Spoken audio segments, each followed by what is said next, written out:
आता थंडीच्या दिवसात बाजारात भरपूर आवळे येतात, पण आपल्याला झटपट असा मोर आवळा किंवा चटपटीत मुरंबा काही बनवायचं असेल तर ही अगदी सोपी आणि परफेक्ट रेसिपी आहे।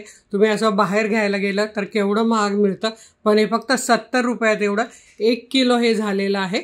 तर चटपटीत आवळा कसा बनवायचा ते आपण बघूया। तर नमस्कार, मी अनिता आणि केदार रेसिपीज मराठीमध्ये तुमचं मनापासून स्वागत आहे। तर चला बघूया असा आपण चटपटीत मस्त 6 महिने टिकणारा मुरंबा, मस्त लहान मोठे सर्वजण खातील असा आपण चटपटीत आवळा बनवणार आहोत। त्यासाठी मी इथे सर्व साहित्य घेतलेले आहे। हे सर्व साहित्य मी तुम्हाला टाकताना सांगणार आहे आणि कमेंट बॉक्समध्ये पिन पण करणार आहे। तर तुम्ही जिथे कमेंट लिहितात तिथे जरूर चेक करा, म्हणजे सर्व साहित्य तुम्हाला मिळेल। तर मी अर्धा किलो आवळे घेतलेले आहेत। ते आवळे आपल्याला आधी काय करायचे ते मी तुम्हाला दाखवते।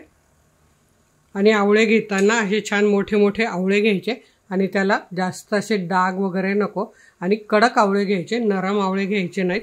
तर हे बघा, आणि याला अशा रेषा असतात असे आवळे घ्यायचे। तर आता हे आवळे आपण उकडायला ठेवूया। तर हे बघा, इथे एका टोपात मी पाणी तापत ठेवलेलं आहे। त्यावर आपल्याला ठेवायची आहे चाळण, आणि त्या चाळणीत आपल्याला हे आवळे ठेवून घ्यायचे आहेत। आणि अर्धा किलो जवळजवळ 16 ते 17 आवळे आहेत, म्हणजे तुम्ही अगदी घरात जास्त आणले मोजून घेतले तरीही चालतील। आता हे आपण 8 ते 10 मिनिटं छान उकडून घेऊया झाकण ठेवून मध्यम गॅसवर। आता इथे 8 मिनिटं झाले, आपण बघूया आवळे कितपत शिजले। तर एक अशी सुरी घ्यायची आणि सुरीने बघायचं, पटकन हे बघा पटकन सुरी जाते, म्हणजे आपले आवळे छान उकडले गेलेत। इथे तुम्हाला बघू शकतात शिरा पण दिसत आहेत, म्हणजे आवळे फुटायला सुरुवात झालेली आहे।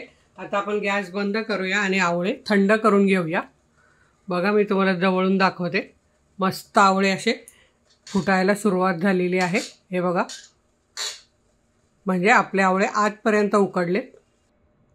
आवळे आपले थंड होत आहेत तोपर्यंत आपण अर्धा किलो गूळ घेतला आहे। अर्धा किलो आवळ्यासाठी अर्धा किलो गूळ, म्हणजे कसं थोडं गोडसर लागलं तर मुलंही खातात, त्यामुळे तेवढा बरोबरीने गूळ घालावाच लागतो। ज्यांच्याकडे लहान मुलं नाही त्यांनी कमी गूळ घातला तरीही चालेल, पण कसं केल्यावर घरातली सर्वांनी असे हेल्दी पदार्थ खाल्ले पाहिजे, तो विचार करून आपण तो पदार्थ घालायचा असतो। तर हे बघा, पूर्ण गूळ मी असा चिरून घेते। आणि हे आवळे तुम्हाला जर कुकरमध्ये शिजवायचे असतील तर स्टीलचा कुकर हवा। स्टीलच्या कुकरमध्ये 2 शिट्ट्या करून घेतल्या तरीही चालेल। आता इथे आपले आवळे थंड झालेत, त्याच्या अशा फोडी करून घ्यायच्या आहेत।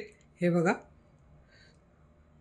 अशी प्रत्येक फोड वेगळी झाली पाहिजे, अशा फोडी करून घ्यायच्या, आणि याच्या आतलं जे बी आहे ते काढून टाकायचं आहे। तर अशा मी सगळ्या फोडी करून घेते। तर इथे बघा आपल्या आवळ्यांच्या फोडी करून झालेल्या आहेत, हे बघा, आणि इथे बिया काढून झालेल्या आहेत। आता आपण जाऊया गॅसकडे। आवळ्याचा कुठलाही पदार्थ करताना आपल्याला स्टीलचंच भांडं घ्यायचं आहे। तर मी इथे घेतला आहे स्टीलचा पॅन। आता पॅनमध्ये आपल्याला 2 चमचे तेल घालून घ्यायचं आहे।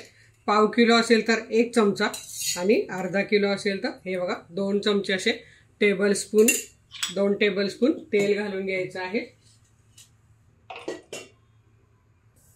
तेल आपलं तापत आल्यावर मोहरी घालायची आधी 1 छोटा चमचा, आणि मोहरी आपल्याला तडतडवून घ्यायची आहे। इथे बघा मोहरी छान तडतडायला सुरुवात झाली। आता आपल्याला घालायची 1 छोटा चमचा मेथी। हे बघा, मेथी पण यात घालून घ्यायची आहे। आणि तुमच्याकडे जर बडीशेपची पावडर नसेल तर तुम्ही अख्खी बडीशेप घाला, 1 चमचा घालायची आहे ही। तर हे छान असं हलवून घ्यायचं। मेथी 10 सेकंद परतून घ्यायची तेलात। आता आपण ही बडीशेपची पावडर घालूया, खूप छान लागते चव। आणि इथे घेतलं हे मगरेल, कलौंजी किंवा कांद्याचं बी 1 चमचाभर, हे सगळं मिक्स करायचं आहे।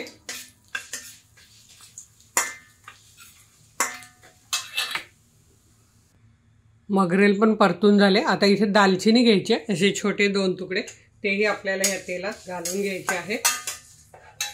आता आपण घालूया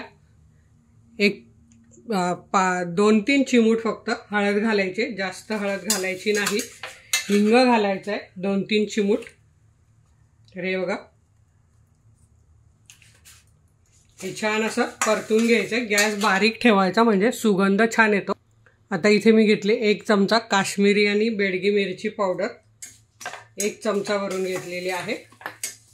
छान या तेलात मिक्स करून घ्यायची आहे. आता आपल्याला घालायचे हे आवळे आणि छान या तेलात मिक्स करून घ्यायचे आहेत.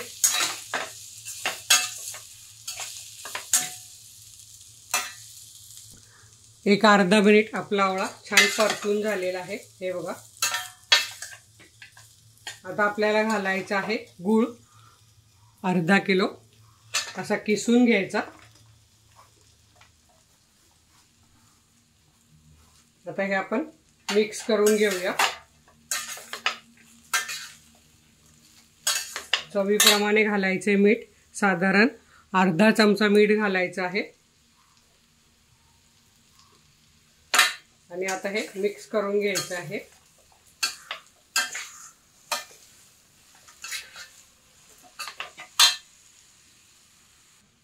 आता आपल्याला काय करायचं आहे, आपण जे आवळे उकडून घेतले ते पाणी उरलेलं आहे, तर ते आपल्याला अर्धा कप यात हे बघा पाणी घालायचं आहे. म्हणजे गूळ पण वितळेल आणि आवळे पण छान आपले गुळात मिक्स होतील. आणि आता हे आपण कितपर्यंत शिजवायचं तेही मी तुम्हाला दाखवते. असं मधून मधून हलवायचं आहे म्हणजे गूळ छान विरघळेल. आता मी तुम्हाला 1-2-3 मिनिटांनी दाखवते. 2 मिनिटं झालेले, आपला गूळ पूर्णपणे विरघळलेला आहे. आता आपल्याला हे अजून 4 ते 5 मिनिटं असं शिजत ठेवायचं आहे. 6 मिनिटं झाले आणि हे बघा छान हे घट्ट झालेले आहे.